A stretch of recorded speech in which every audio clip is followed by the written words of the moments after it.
Hello everyone, welcome to Magnet Brains. Mini जानकारी में आप लोगों का स्वागत है। और आज मैं आपको चालू करने से पहले, इसके बारे में बात करने से पहले मैं आपको कुछ बताना चाहूंगा। रिसेंटली एक वर्ल्ड रिकॉर्ड बना है और वो वर्ल्ड रिकॉर्ड बना है 2020 में। और इस बंदे ने, जिसने वो वर्ल्ड रिकॉर्ड बनाया, उसका नाम था टाइमोथी।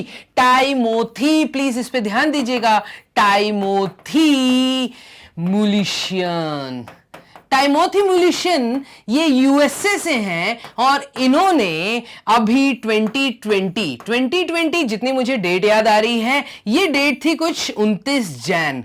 तो 29 जैन 2020 को इन्होंने एक वर्ल्ड रिकॉर्ड बनाया है। वो वर्ल्ड रिकॉर्ड है, उन्होंने 50 ट्रिलियन डिजिट्स तक का कैलकुलेशन किया। 15 ट्रिलियन डिजिट्स। ट्रिलियन का मतलब 5 के बाद 13 जीरो, ऐसे ही है मेरे ख्याल से। हाँ, 50 ट्रिलियन डिजिट्स तक का कैलकुलेशन। किसका कैलकुलेशन? उन्होंने इस चीज का कैलकुलेशन किया और वो था पाई। पाई, ये तो मैं बचपन से सुनता आ रहा हूं। पाई, ऐसा क्या इंटरेस्ट आ गया इस भाई मेरे को कि टाइमोथी मुलिशियन जी ने 50 ट्रिलियन तक का कैलकुलेशन कर डाला। मतलब डेसिमल के बाद वो 50 ट्रिलियन तक की डिजिट्स को कैलकुलेट करते ले गए। ऐसा क्या इंटरेस्ट था? तो इसी आज मिनी जानकारी में आपको बताऊंगा कि ऐसा क्या इंटरेस्ट आया कि पाई की वैल्यू वहां तक कैलकुलेट हुई और पाई होता क्या है। तो बच्चों, चलो चालू करते हैं इस मिनी जानकारी में ये सेगमेंट। और प्लीज ध्यान दीजिएगा कि व्हाट इज पाई, यही आज का मेरा क्वेश्चन है। तो सबसे पहले हम जाते हैं थोड़ी सी हिस्ट्री में। तो ऐसा बोला जाता है, जब आप नेट पे सर्च करेंगे या आप गूगलपीडिया, विकिपीडिया में जाएंगे, तो वहां पे आपको एक नाम मिलेगा और उनका नाम है आर्किमिडीज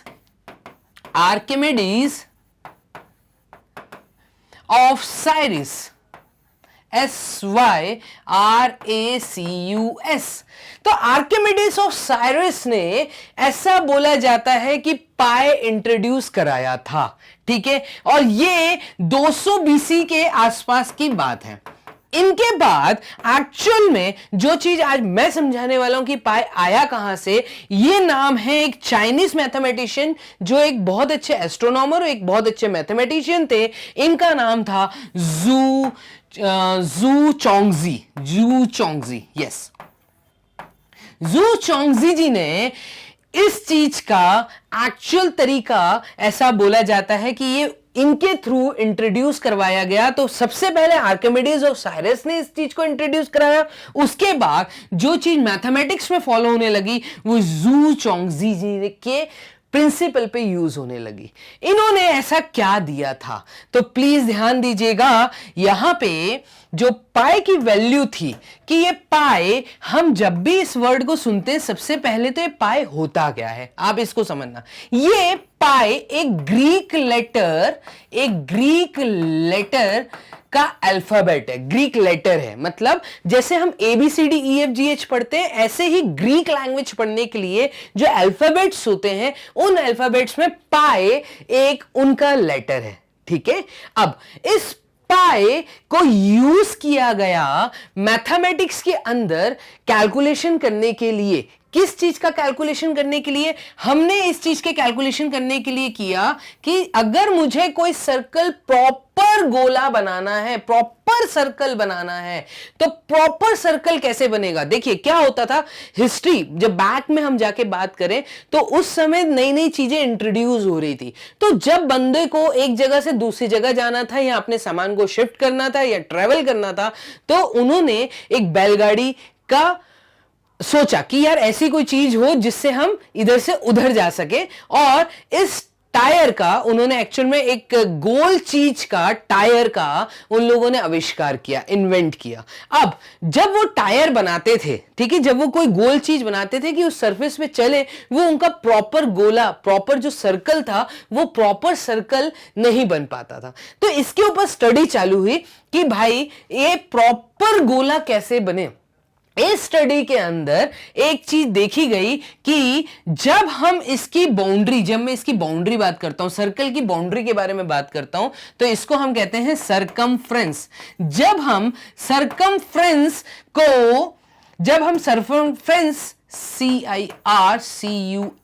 सरकमफ्रेंस को जब हम यूज करें, रेशियो कैलकुलेट करें इसके डायामीटर से, ठीक है, तो सरकमफ्रेंस अपॉन डायामीटर एक रेशियो निकाला गया कि जब हम सरकमफ्रेंस अपॉन डायामीटर करें तो हमें बार बार एक प्रॉपर अगर मुझे सर्कल चाहिए, एक प्रॉपर सर्कल के लिए मैंने ये चीज चेक की कि मैंने पहले छोटे सर्कल लिए, फिर उससे बड़ा लिया, फिर उससे बड़ा लिया, और बड़े सर्कल देखे और बड़े देखे, तो बड़े बड़े अच्छे गोलाकार बनाने के लिए, अच्छे सर्कल बनाने के लिए, ये बॉर्डर बाहर की अच्छी बने, तो जब मैं सरकमफ्रेंस अपॉन डायामीटर एक प्रॉपर रेशियो, एक प्रॉपर कंपैरिजन कर रहा था, तो बार बार हमने देखा कि इसके सामने हम लोग 22/7 का एक फिक्स्ड वैल्यू, बार बार ये फ्रैक्शन हमारे सामने आता 22/7, और ये एक इररेशनल वैल्यू आ रही थी। जब हम 22/7 को, इस फ्रैक्शन को सॉल्व करेंगे तो इस चीज की वैल्यू निकल के आ रही थी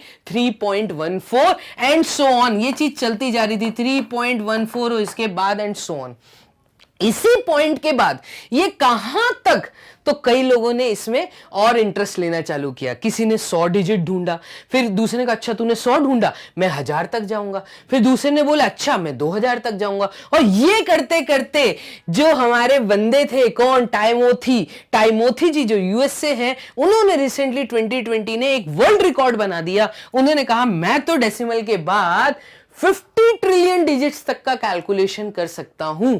तो उन्होंने एक कंप्यूटर का यूज किया, किसी सॉफ्टवेयर का यूज किया, इसके बारे में आप और स्टडी कर सकते हैं। तो यहां से एक्चुअल में मुझे एक फिगर मिल रहा है, और वो फिगर है जिस पे हम बात कर रहे हैं कि पाई 3.14 क्यों, पाई 3.14 इसलिए क्योंकि ये सरकमफ्रेंस अपॉन डायामीटर का एक प्रॉपर रेशियो होता है। अगर इस रेशियो से मैं कोई भी गोला बनाऊंगा तो वो एकदम प्रॉपर गोला बनेगा, ठीक है।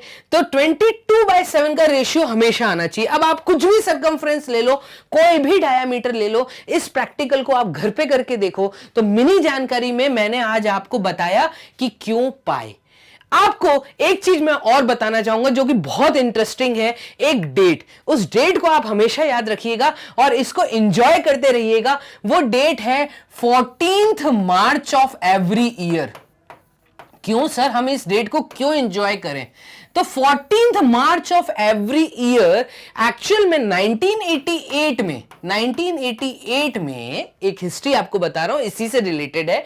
1988 में 14th मार्च को हमने फर्स्ट बार पाई डे बनाया था। यस, पाई डे भी मनाया जाता है।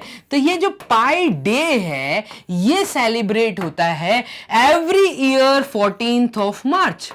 इसके पीछे भी एक बहुत अच्छा रीजन है कि सर 14th मार्च ही क्यों?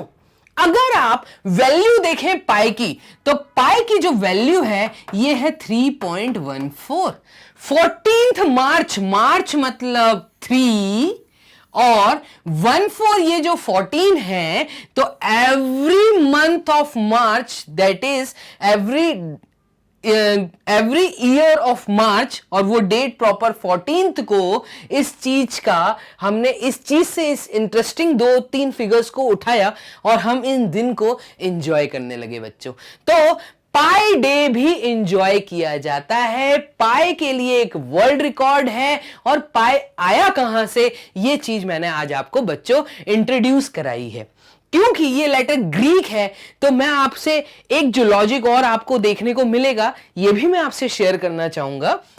ऐसा बोला जाता है या ऐसा सोचा भी जा सकता है कि ये जो सर्कल की मैं बात कर रहा हूं, इस सर्कल को मैं पेरीमीटर वर्ड भी बोल सकता हूं। पेरी का मतलब होता है स्ट्रेट लाइन, ठीक है। तो जब स्ट्रेट लाइन को मैं कर्व कर लेता हूं तो वर्ड बनता है सरकमफ्रेंस, ठीक है।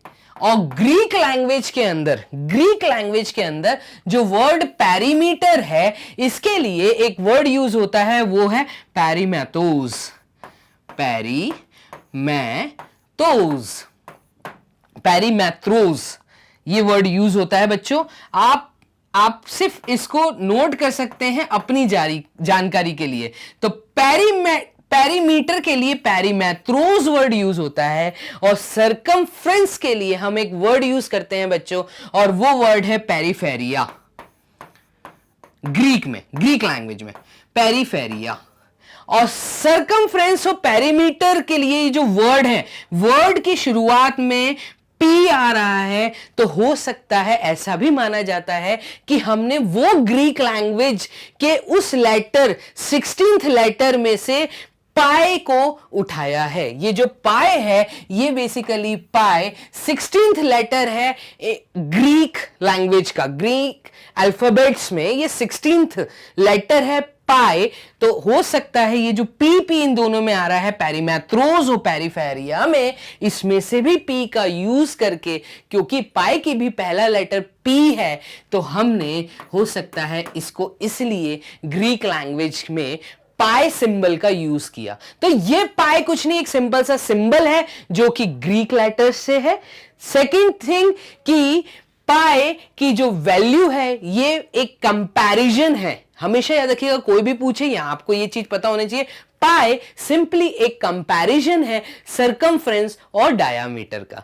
तो बच्चों आज मिनी जानकारी में मैं बस इतना आपके लिए लाया था। वीडियो में हमारे साथ बने रहिए और कई अच्छे मैथमेटिक्स से रिलेटेड जो मिनी जानकारीज हैं वो मैं आपके लिए लेता आता रहूंगा टाइम टू टाइम। तो बच्चों बाय एंड टेक केयर।